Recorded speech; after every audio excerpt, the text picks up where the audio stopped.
morning. Kenzie, the wood guy, NTS, coming back at you. Starting today in the heat and out of the weather.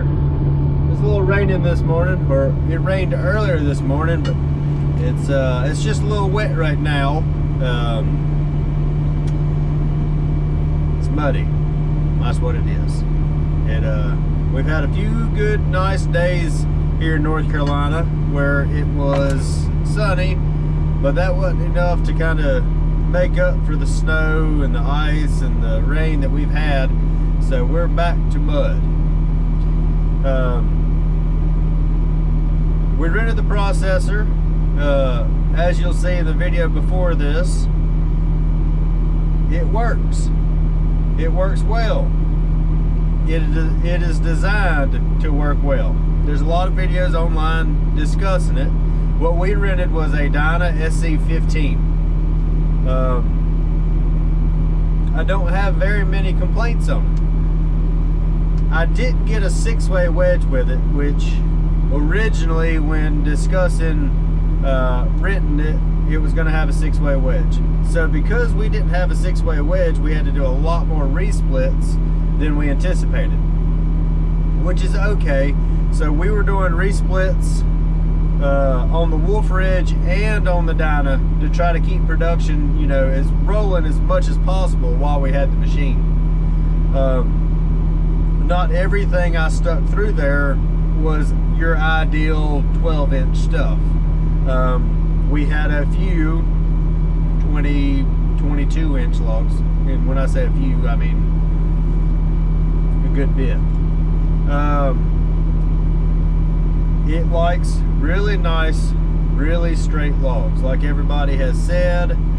This was my first experience running a processor, and while I had the anticipation that, you know, nice straight logs is very vital, it became even more evident with the machine in front of me, which is okay, because I did try to, you know, pre-stage a lot of nicer logs.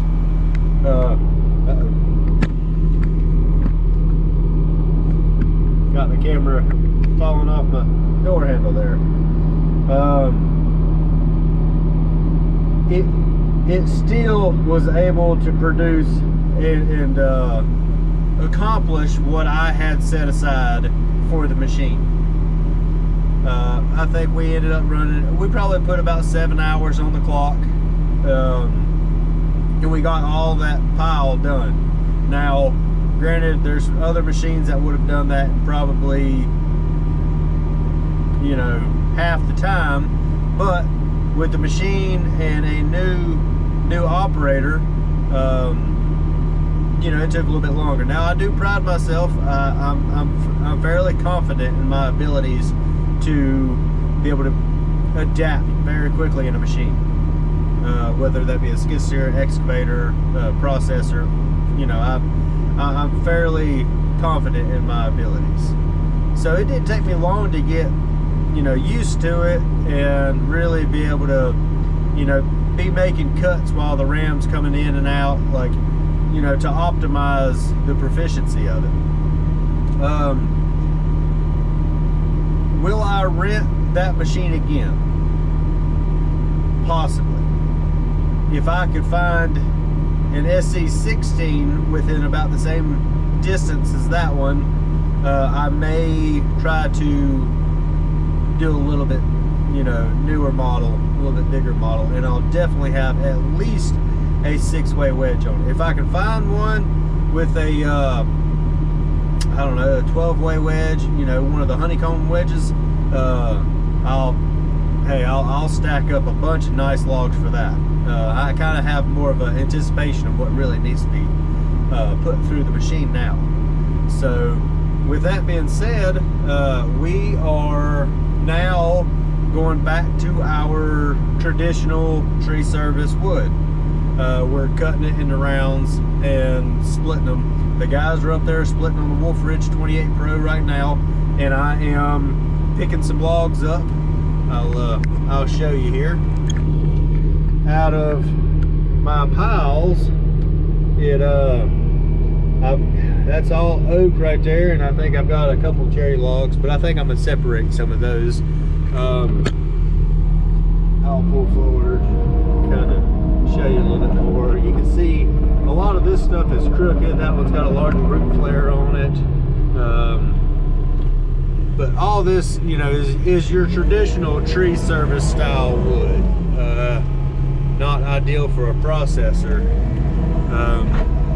So we're going to try to get some of that cut up, and then I've got some more logs over here that was just too large for the processor, and then I've got all that tree service wood back there as well. Of course I say tree service wood because that's what we are. We are a tree service.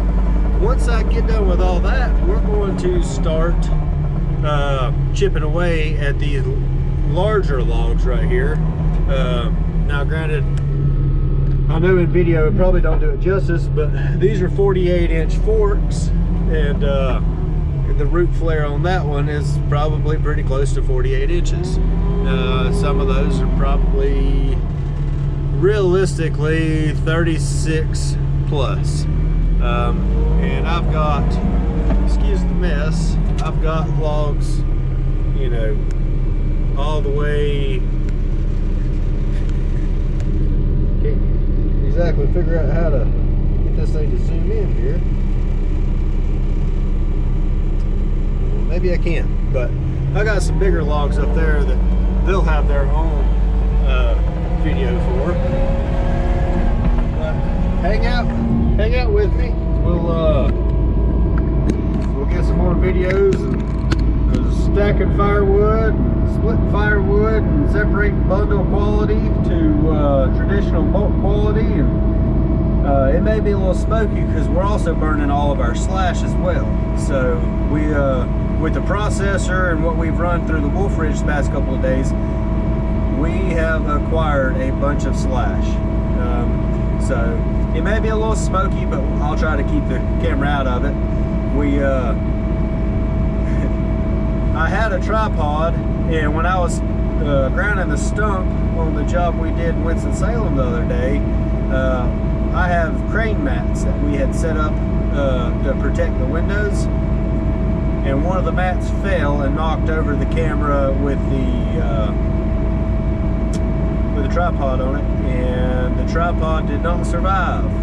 So I'll have to find another tripod. Until then, I'll just use the traditional GoPro clamp here, and we'll do the best with what we got. So hang out with us.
But so I've looked at their box wedge units. I've looked at their, you know, the 17 VS. I've looked at the 35 SHOs, the box wedge units, the knot, what's available on Marketplace. What keeps drawing me back to one of Andrew's machine, the Easton made units, is that you still retain one machine with the hydraulic wedge with a box wedge. You can take the box wedge out and put your traditional 4, 6, 12, whatever wedge, and it's all on the same machine, and you retain that hydraulic wedge. With me having employees that, you know, on days like today where it's too wet for us to go work, you know, we can split wood. Well, on a traditional 4-way or 2-way, everybody's definition of a piece of firewood is going to be a little bit different. With a box wedge, every piece is going to be consistent. No matter who's running the sticks, every piece is going to be consistent. And then when we get into our really big rounds, or our select, you know, we want to do our select hickories, you can take that box wedge out, and then you can put your 4-way, and you can get your, you know, specified split sizes even narrow, more consistent, and you don't lose the ability to have the hydraulic wedge. I emailed them the other day, and I have not got a response, and that's okay. Asking if they can put the log lift on the opposite side, because the way, you know, the way it's set up is you operate the machine and everything goes from left to right. It's on the passenger side of the splitter when you're towing it. But I'm requesting that it goes to the driver's side, because the way my yard is set up, the conveyor and everything works on that. So I know they offer dual log lifts. That's not something I think I'm really wanting, is dual log lifts, because, you know, one of them's just going to be in the way for manning that side, whoever's on the sticks. If that's what we have to come to, then, you know, that might, you know, cause a differential in the decision making. But if they can manufacture the machine with everything on the opposite side, I think I may have a winner. So stay tuned. That's all I know to say. We'll just keep chucking away at it with what we have, and if we find a better route, then that's what we'll choose. So let me get these logs back up there. Them guys are probably waiting on me, and just hang out. We'll see what we can get into today.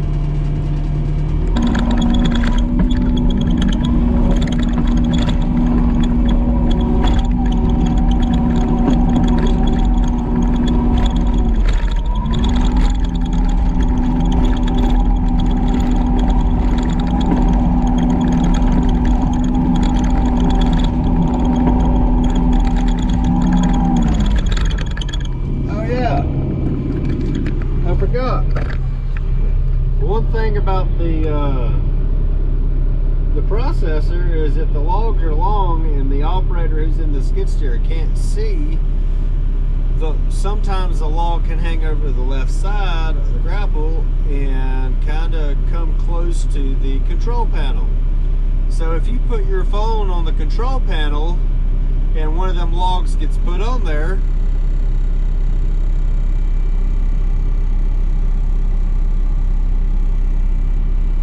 it'll shatter the back of your phone.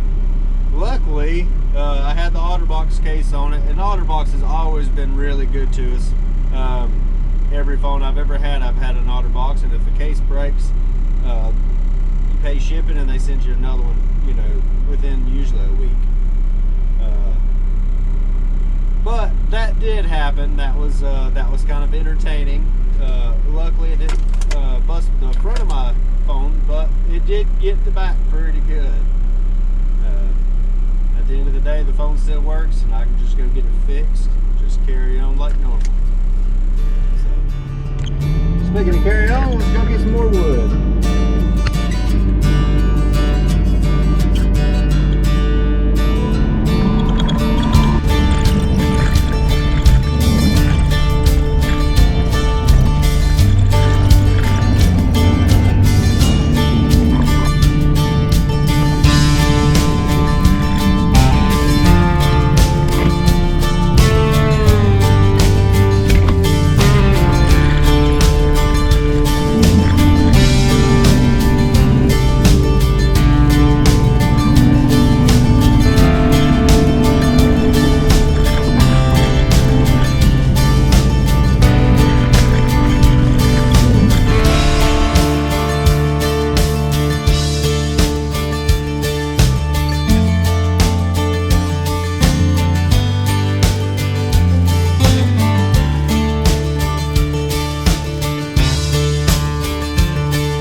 So, hi.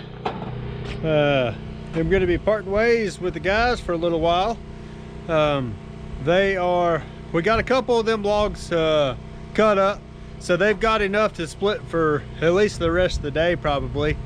I will set the camera up on a time lapse of the guys, and we'll just watch them split a little bit of firewood and do some separating from bolt to bundle, and we'll catch up here in a little while, and we'll see how much they get done. I'll put the camera up, make sure they stay working.